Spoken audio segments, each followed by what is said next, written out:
Does it make more sense to retire early and receive the special FERS supplement, or delay retirement until age 62 to receive the 10% bonus? That's the question we'll be answering today. Hi, I'm Jose Armenta, a certified financial planner helping FERS federal employees make smart financial decisions. If you're new here, welcome. Make sure you hit that subscribe button so you don't miss any future videos. And if you're a subscriber, welcome back. Now, in today's video, we're going to cover 4 topics. We're going to look at the FERS supplement, quick summary on the benefits of the supplement and how it works. Then we're going to move on to the 10% bonus. How do you get the 10% bonus? Who's eligible for that 10% bonus? We'll look at an example to really dive into the numbers and see, okay, which decision makes more financial sense, the supplement or the bonus?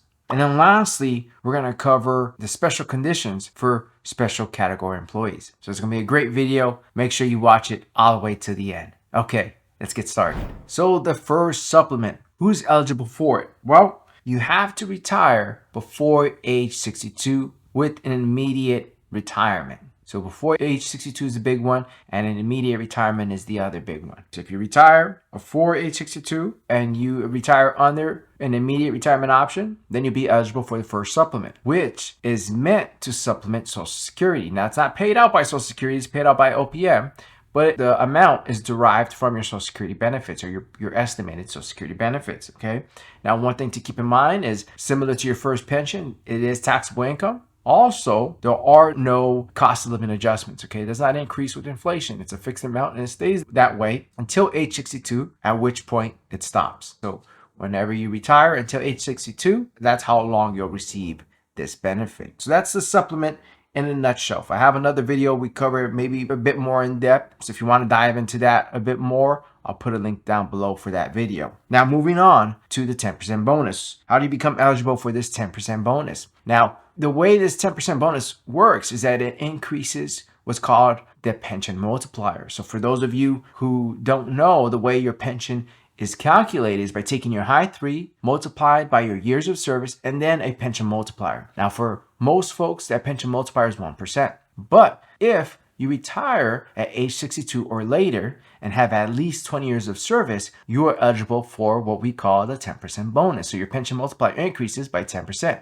from 1% to 1.1%. So that's who's eligible for this pension. Now, the big benefit from this 10% bonus is that it increases your pension, which you keep for life. And not only that, but again, your pension increases with cost of living. So you'll receive COLAs every year that there is one until for the remainder of your retirement until you pass away. Okay, so that's huge. Now, let's compare the two. Okay, we've already touched on some of this. The supplement is immediate when you retire. So is the pension if you retire at 62 or anytime you retire. But the supplement has no COLA, and the FERS pension does have a COLA. So that's a big one. Now, the COLAs for regular federal employees don't start until age 62.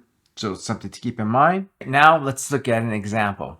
So let's say that John retires early. Okay, John is age 57. He has 30 years of service. So he's retiring under the MRA.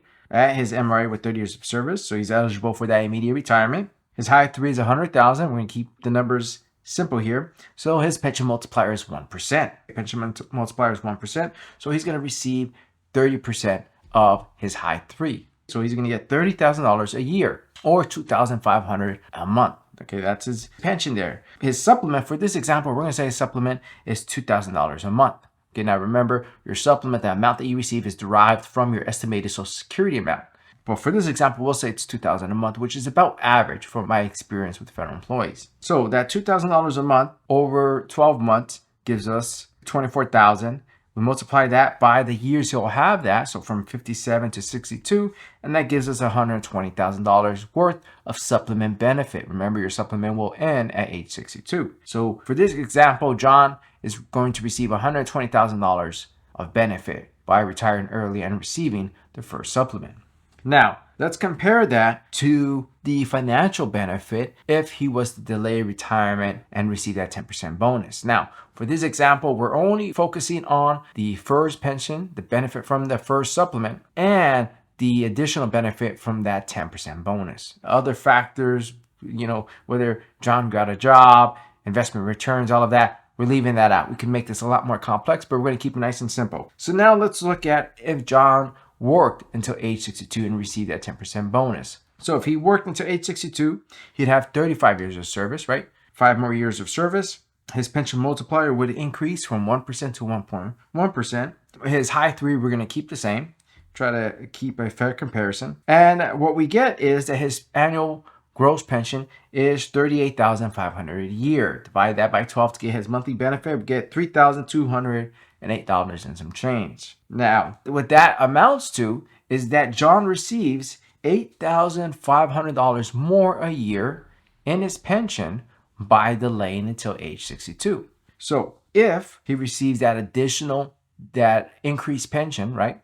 If he receives that increased pension from that 10% bonus for 14 years, which is not that long, then he will have received the $120,000 that he would have received from the supplement. So all of that is to say that it will only take John 14 years to earn enough from his additional 10% bonus to more than make up for the loss of the supplement. So if John lives until age 76, if his life expectancy is more than age 76, then in financial terms, it would make more sense for John to delay until age 62.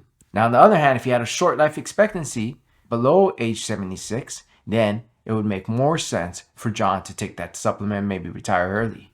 Now, these are the numbers. We were just looking at the numbers. There are many other considerations when deciding when is the right time to retire. Finance is only one of them. Job satisfaction is a huge one. Life expectancy, if you plan on having a shorter life, you have bad health, may be worth it to take an early retirement and go and pursue other activities and other goals. So we're just looking at the financial numbers here. I hope you enjoyed the video. If you did, please hit that like and subscribe button. That's the best way to support this channel. And if you're interested in learning more about how my financial planning firm can help you with your financial planning and retirement needs, go ahead and use the link below to schedule a free consultation today.